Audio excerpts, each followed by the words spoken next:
दोस्तों, कहते हैं ईश्वर कहाँ है। मन को वश करके प्रभु चरणों में लगाना बड़ा ही कठिन है। शुरुआत में तो यह इसके लिए तैयार ही नहीं होता, लेकिन इसे मनाएं कैसे। एक शिष्य थे, किंतु उनका मन किसी भी भगवान की साधना में नहीं लगता था और साधना करने का मन भी होता था। वे गुरु के पास गए और कहा कि गुरुदेव, मन लगता नहीं और साधना करने का मन भी करता है। कोई ऐसी साधना बताए जो मन भी लगे और साधना भी हो जाए। गुरुजी ने कहा, तुम कल आना। दूसरे दिन वह गुरुजी के पास पहुंचा तो गुरु ने कहा, सामने रास्ते में कुत्ते के छोटे बच्चे हैं, उनमें से 2 बच्चे उठा ले जाओ और उनकी हफ्ता भर देखभाल करो। गुरु के इस अजीब आदेश को सुनकर वह भक्त चकरा गया, लेकिन क्या करे, गुरु का आदेश जो था। उसने 2 पिल्लों को पकड़ कर लाया, लेकिन जैसे ही छोड़ा वे भाग गए। उसने फिर से पकड़ लाया, लेकिन वे फिर भाग गए।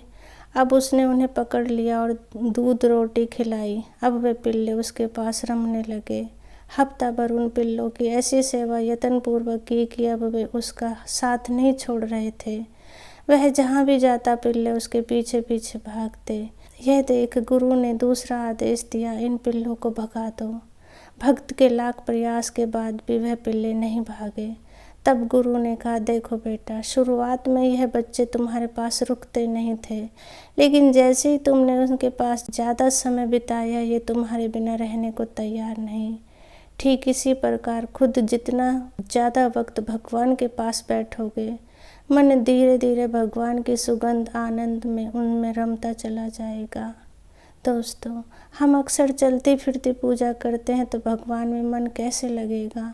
जितनी ज़्यादा देर ईश्वर के पास बैठेंगे, उतना ही मन ईश्वर का रस मधुपान करेगा और एक दिन ऐसा आएगा कि उसके बिना आप रह नहीं पाओगे।